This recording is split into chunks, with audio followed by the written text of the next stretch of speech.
Coming up on Theater Talk.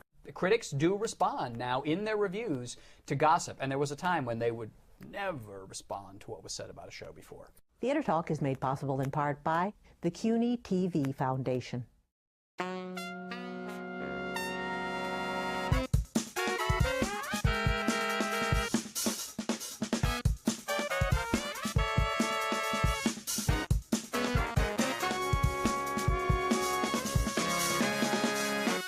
From New York City, this is Theater Talk. I'm the show's producer, Susan Haskins. And I'm Michael Riedel of the New York Post. Love, Loss, and What I Wore is a big hit off-Broadway.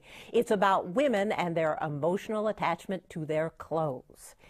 Two of our favorite eminent actresses are starring in it right now, and so we've invited them here to Theater Talk. We have Kane, Academy Award nominee for Hester Street. She's had a long career, been on Broadway in Wicked, and is most recently been seen playing a complete crazy wife to Richard Belzer on SVU, which I hope continues. We also have Janeane Garofalo, one of the hardest working women in show business. She's been on 24 recently, and I am a big fan of her radio show on Air America. It's not on it anymore, I know, but thank you. I know you were great. Went belly up, but thank you. For Yeah, Air America's totally gone altogether. Yes, it is. But Janeane was there when, and she had a fabulous show. Oh, thank you. Now, I want to ask you, women's attachments to their clothes. Why is this fodder for an evening that you are packing in audiences to the West Side Arts Theater? The clothes just bring back an event in your life, the event of when you were wearing them. Say your graduation or your any sort of meaningful event in your life. You talk about the clothes and it brings back the emotional memory of that time. It's just a jumping off point for a series of monologues about whether it be a lighthearted type of thing or a much more profound thing about loss or death, and then it just happens that you get into that story with through what you were wearing through the then. clothes, but it's not really about. But it's very interesting in clothes that themselves. Excuse me. Oh no, there's no excuse. I interrupted you. How can you believe this woman? But I think, well, for me it was very interesting when I started doing it because I didn't think I would relate to it, but in sort of drudging up specific memories of clothes, it did bring up emotions for me. And the original book, Love, Loss, and What I Wore, the author was surprised that anyone else was interested in the really specific notions of clothes and the events in her life, but apparently the audiences all sort of relate to different events communally, and that's why it was published successfully, and that's why the show is successful. It's based on this book, but then there's a lot of writers. Right, it's based on Eileen Beckerman's book, but then there's other monologues that Nora and Delia Ephron have collected over the years. One, I think, is written by Nora Ephron. The Purse monologue. The Purse monologue. And then there's other ones, I think, through interviews with different women. And then Rosie O'Donnell, there's an existing one that she wrote for The New Yorker, I believe, a while ago that stayed in the show. I think there might be a Rosie Perez one that stayed in the show. But I have been I just joined the show this month. I've been surprised at the response from the audience because, and we were discussing this earlier, I don't have a particular response to clothing. Even with strong memories I have in my life, I truly don't know what I was wearing. Like there's, some of the greatest moments and worst ones in life, I couldn't possibly tell you what I was wearing. I think I might remember your outfit today for a while. This one, American Apparel. And of course the Spanx. Every day You and we me wear both, the my dear. Spanx. That I do have an emotional attachment to. If they'd let me do a monologue about that, I would. Were you a fashionista, Carol, when you were growing up? Or? You know, it sounds like I'm just pitching the play because there's a big monologue about the color black, but actually I have always worn black even when I was young. I always liked black, and so I guess I wouldn't be traditionally considered a fashionista, but I had my own style, which was black.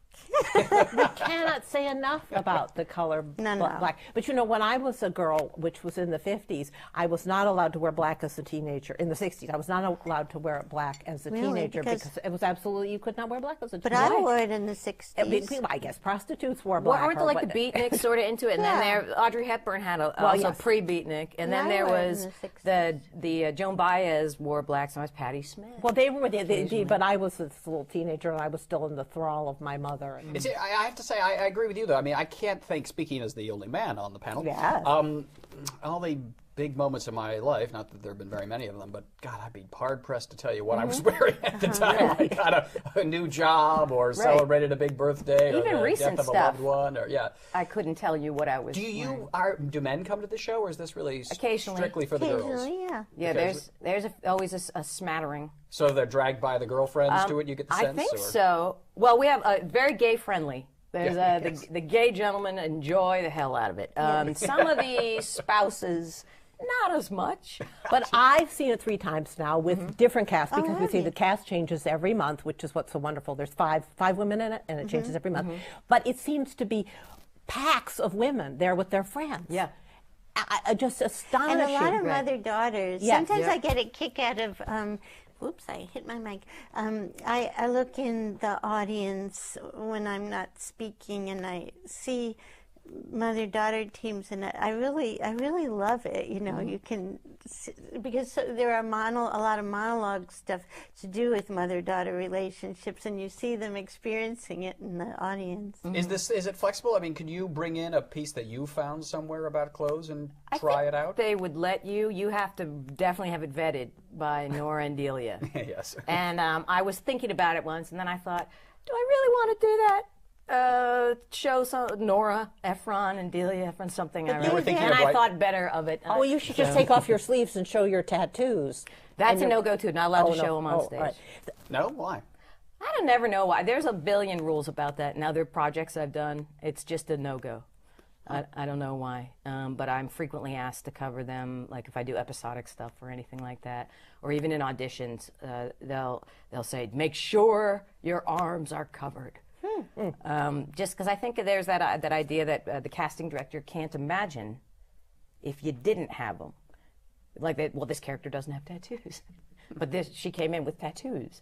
Does that make sense? You know, it's as if they can't see it. Or And yet maybe you that's- got them when you were out there being a hard-working actress. You still Right. said, bleep it, I'm getting a tattoo. Right. It used to be okay. Again, the 90s were good. We discussed, you know, when I said the 90s, the 90s were a heady time. The aughts, not as much. And apparently the tattoos are more problematic in the aughts. It's interesting, though.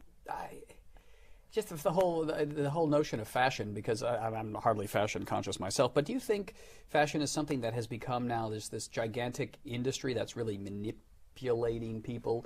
That it's gone from being, you know, we love Audrey Hepburn and stylish people like that, where fashion was a real art, to now becoming something almost like, you know, like the cigarettes. Let's get them hooked and addicted and make them buy as I many think so. accessories as we can. I've never understood this thing about this season we are featuring. You know, I've never understood it. I buy something, I keep that thing until it falls off my body of its own volition. You know, if I like it, I just like it. And I'm not interested in what is trendy at all. I just, you know, if it's aesthetically pleasing to me, I buy it and I keep it because I like it. But I do feel that whole seasonal thing, or this year we're wearing. Well, because the industry wants you to buy a new It's thing. a That's business. totally manipulative. It's a totally business. Like any other business, with a business model of finding new consumers and a new consumer base and generate manufacturing interest in this idea that you need this product. And it still is an art form. When it's done very, very well, I have great respect for artists that work in fashion. What I don't respect is this let them eat cake quality of it. I don't like that 90% of the world's population lives on less than $2 a day, and we are, you know, praising people who spend $3,000 on a pair of shoes or a bag. I find it to be the most cavalier and disrespectful of attitudes. And the red carpet stuff has a let them eat cake. Sex in the City. As much as I enjoy those ladies, they seem like great gals. I have no idea, but It's horrifying. I don't like seeing that excess. And that excess on on the shoes. screen when people are suffering, houses are foreclosing. Also, on a middle level, it's a shame that young women, for instance, young girls, feel that they won't be popular or liked if they don't have the latest thing. But it's always been that way. That's a very big emotional burden. And even if you're middle class, it's more than most people can afford. So then they're out. It's always been like that. But we should say Love, Lost, and What I Wore is not really Right, that. it's not about fashion. It's not selling fashion. Right. It's really a way to get into what women are Right. thinking about important points in their life, something meaningful for them, and they identify the clothes. So But this is not part of the it's fashionista just a point of origin. industry. Right, no. We are on a tangent because it's interesting to discuss. Yeah. But I think it's interesting to discuss because that does go back, as effective the show is, that women have traditionally felt that they have to identify themselves by what they're wearing to please men. And The male For men, gaze, if you will. now men are being seduced by that concept. too. G-A-Z. Oh, yeah. Yeah, Gaze. with they have anorexic male models. There's I the think you- metrosexual. I think you Yes. two look fabulous in what you're wearing. Thank you, sir. Right back I love at you. both outfits. We have to wrap up. But can we see your tattoo? You really? It's the end of your career. We're going to end your career. Here you go. Oh, no, don't show so the tattoos. fabulous. Dun, dun, dun, dun, And look at the arms. I was going to say the biceps aren't so bad. No, either. no, That's it's just pretty the good. angle. It's just loose meat. No, it's just an darling. angle. I can fake it from a certain angle of It's my, fabulous. my arms. All right. I think it's great. More tattoos all the time. Thank you. All right, the play is Love, Loss, and What I Wore. What theater was that? The West West Side. Side Theater. The West Side Theater. And 43rd and 9th. you're there till... I'm through March. Through March? And Janine through February. And then Janine's Fran gone, Drescher you will comes not in. see her. Dee Conn, Natasha Leone, I think Brooke Shields possibly. Oh, good and cast. Jane Howdeshell. Carol Kane, Janeane Garofalo, in Love, Loss, and What I Wore at the West Side Arts Theater. Thanks for being our guest tonight on Theater Talk. Thank you. Thank you, thank you. I'm a drug addict. I'm addicted to drugs, pills, especially downers. You see these little blue babies? These are my best friends, and they never let me down. You try to get them away from me, and I'll eat you alive. Give me those I'll eat you alive, girl. Well, we've entered a new decade, but just before we leave the old one, let's look back at some of the most important shows, good or bad, and how they influenced the Broadway and theatrical scene in New York. And we're joined tonight by three people in the know, as always. Michael Musto from The Village Voice, Jesse Green from New York Magazine, and Patrick Pacheco from New York One On Stage and the Los Angeles Times. Welcome. Thank you. All right, Michael, looking back 10 years in the theater in New York, what was to your mind, the most important theatrical event? To me, the most exciting show was August Osage County, the only 3-hour show that really kicked ass. Okay, the biggest trends to me were Disney shows, which kind of kept coming with decreasing success. Yes. They were flops. Yeah, that's the word I was looking for. Also, jukebox musicals, which came in all varieties, whether they pigeonholed different songs into a plot like Mamma Mia, or they were used to tell the story of a real group like Jersey Boys, and that's never going to go away. That's with us forever, yeah. Yeah. Jesse? And also the scale down trend. As the decade fizzled out, everything became about either big names or just two folding chairs, or in the case of Steady Rain, big names in two folding chairs. Jesse, your sort of highlights or lowlights, if you will. In terms of trends, following on what Michael was saying, another version of that is the 90-minute no intermission play seems to have taken over as an important cultural touchstone.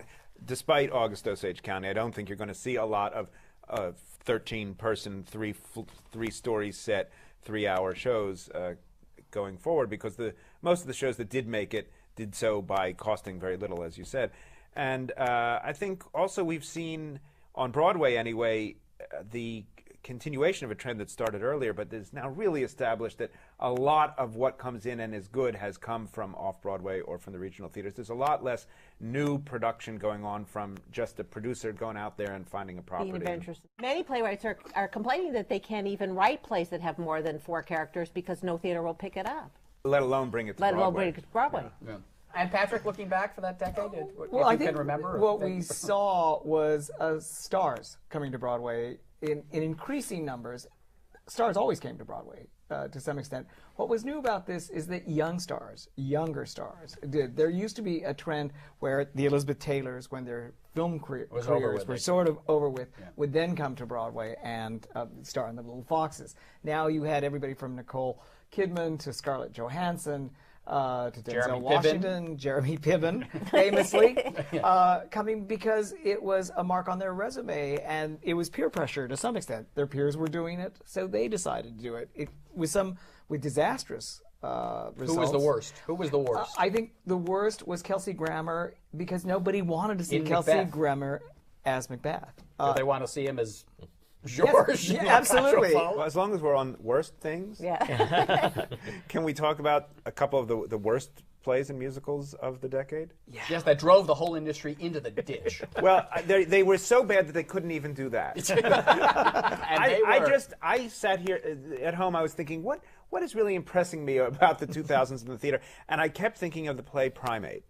I don't know if you remember the anthropologist masturbating an ape show. Yes, I remember. How could you forget? How could you forget? They should have used that on the poster, and I think they would have sold a lot more. I would say, just to add to what happened, I think we began the decade with the producers, Matthew Broderick and Nathan Lane, and the very first thing that they did when they were opening night, they raised the top ticket price to $100, which was a breakthrough at the time, and then immediately they tacked on premium price seats, $450 or $480 to sit. Remember, it used to be only 2 rows? And in the last 10 years, we've seen the 2 rows expand from about row C to row X, and everything's $250, $300. And if you want an orchestra seat for $120, you're going to be in row Z behind a pillar. So, now that may be coming to an end because the economy got shaky, and you see premiums maybe sort of scaling again. But that was a real big explosion in ticket pricing. And decent orchestra seats are thus only accessible to those crooked people who drove this economy into the ground. Only those you get those bonuses to buy them. I think what you have when you have the virtue of hindsight of 10 years is that whatever trend develops, it always ends up biting you in the ass. Primate was brought in on the basis of a New York Times review. Bruce Weber saw it in, and other shows have been brought in on the basis of a New York Times review, and you live by the Times and you die by the Times. And the Times itself is now dying. Producers was an enormous hit. They could do, premium pricing. When Young Frankenstein came in, all these ticket brokers just scarfed up these tickets and got burned on them as well. So what you do have is, and Mamma Mia was this huge, so everybody said jukebox musicals, and a lot of producers were burned on the likes of Good Vibrations and all these other things. So watch it. Whenever you're following a trend. Now you bring up the death of the Times so jokingly, but certainly a major. Well, a major trend was the way we covered this industry, and the rise, of course, of the internet and the decline of newspaper, the influence of newspaper criticism and newspaper writing, reporting about the theater. Well, the thing is, we have to wait till press previews before we can officially write. I do anyway. I don't know about you. Until we can write about the show and evaluate it. Online, they could actually get into dress rehearsals. And tell you everything that's wrong with the show. So by the time it's even beginning previews, the whole industry knows what needs to be fixed, what's good about it, and how the show's going to fare. Well, they know what a bunch of questionably educated online posters think is wrong with it. Media snobbery right here. Well, as opposed to questionably educated critics. Exactly. No, but seriously, I mean, okay, but at least with critics, they have a track record. You can say, I don't go with what that critic says, so I know I don't believe that critic. But you read something online and you go to see the show, and it's actually but those very people good. have a reputation too. I know that Jesse 21 is usually on target, and S'more might not be. But there's no question that gossip columnists, Michael, you had an impact on how critics approach a show. Critics have often referred to the buzz. Thank you for bringing me up, because I was going to say one of the big trends and one of the most influential things that happened in the last decade was the rise of my column. But let's talk about good things in the New York Post. In all honesty, I know it's all a joke, but in all honesty, I do think that I did push things in a way that hadn't been pushed before. I went to see shows much earlier than reporters had gone before. I went to see shows out of town. And is that I championed ethical? things out of town, and I dumped on things out of town. And critics do respond now in their reviews to gossip. And there was a time when they would never respond to what was said about a show before. And there didn't used to really be theater Broadway gossip covered in mainstream publications that much. You really introduced that in a big way. I think when Raul Esparza had the big fight with Rosie on the set of Taboo, that became headline news, and suddenly the whole world cared about a Broadway show. They didn't buy tickets, but they cared about the show and what was going on. Now, Jesse, do you want to say something about my impact? I was hoping you would just pass over me quietly. You have something to say on the subject? I have nothing to say. But one could argue that you having sources in these rehearsals telling about these arguments is damaging the process and may damage the ultimate product. And Michael, you do play a little loose with the facts from time to time. This started as a tribute segment. What happened? It's an intervention. Thank you very much. Now it's a Friars roast. Theater Talk. We'll see you next time. Good night. That's the But last shouldn't we time. say something about some of the highlight productions of the 10 years? Yes. Lion King. It was in the 90s. That was in the 90s. Okay, never mind. There are none. All right, so what Mamma Mia hath wrought. I mean, Michael, we saw it in Toronto. I loved right? it. You hated it. I loved it. I didn't like it in I Toronto, didn't right? like it, But we but I saw love- it, never thinking, we certainly didn't think that it was going to be the phenomenon that it was. And not only was it a phenomenon, but I think it also was made into a pretty bad movie that grossed $500 million globally. And I don't think you can underestimate, certainly, film musical and the impact that Chicago the Film Musical and Nine, Mamma Mia, has had in terms of bringing attention to the Broadway musical in general. And Broadway names. But going And back, Broadway names. people pay to have an experience on Broadway. I mean, that was what live theater is about. And Mamma Mia, you know, you could cut 20 of those 21 songs, but you stay for that mix that's so exciting that people go again and again just to have that uplifting experience. Who are these people? I don't know. I didn't- Middle-aged lady. No, I didn't. That's who they are. I consider Mamma Mia to be immoral, so let's not even go there. But what I did like was Jersey Boys, where you're having a great experience being there at that live What one show did you with like the the crew. most in the last 10 years? For me, Caroline O'Change was the most moving thing I saw in the theater in the last 10 years. Dishwasher sang. No, that was Beauty and the Beast. Sorry.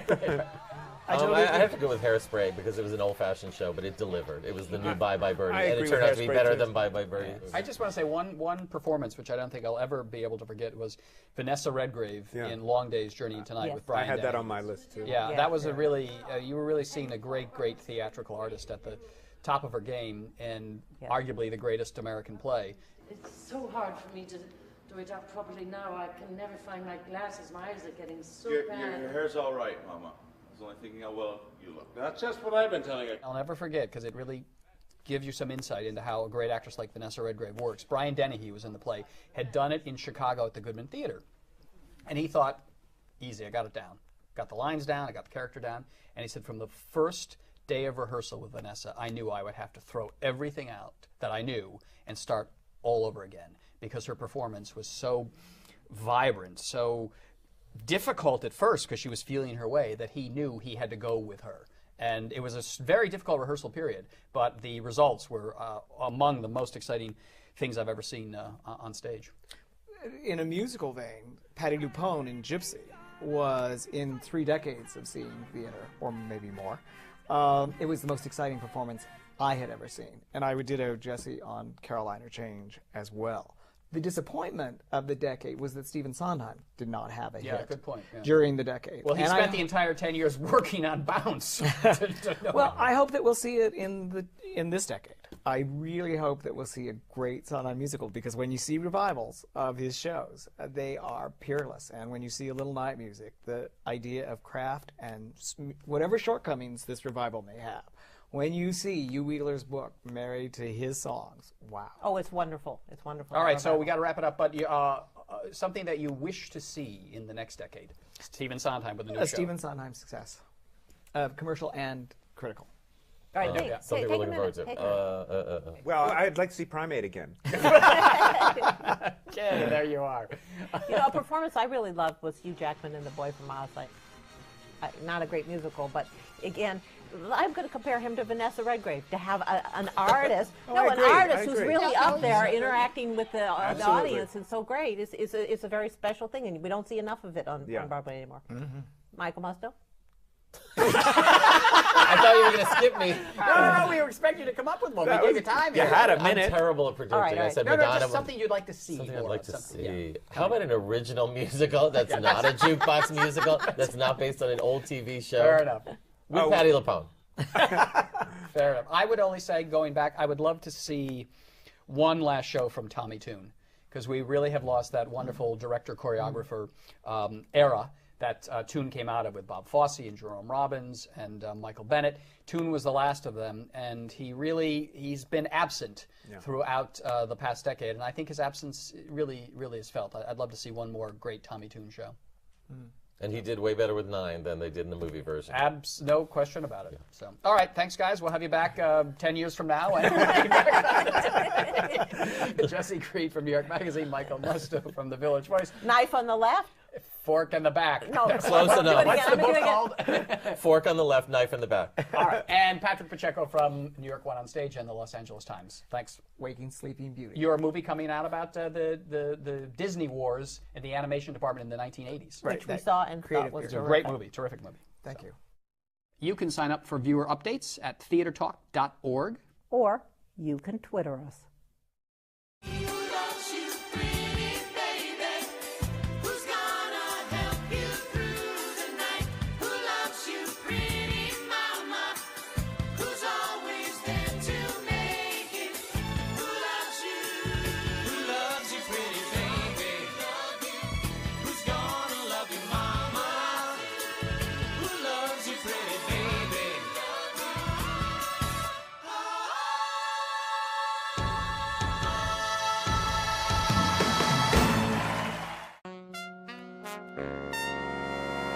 Our thanks to the Friends of Theater Talk for their significant contribution to this production. Theater Talk is made possible in part by the Frederick Lowe Foundation, the Eleanor Naylor Dana Charitable Trust, the Alan S. Gordon Foundation, the Corey and Bob Donnelly Charitable Fund, Carrie J. Fries, the Dorothy Strelson Foundation, the New York City Department of Cultural Affairs, and the New York State Council on the Arts, a state agency.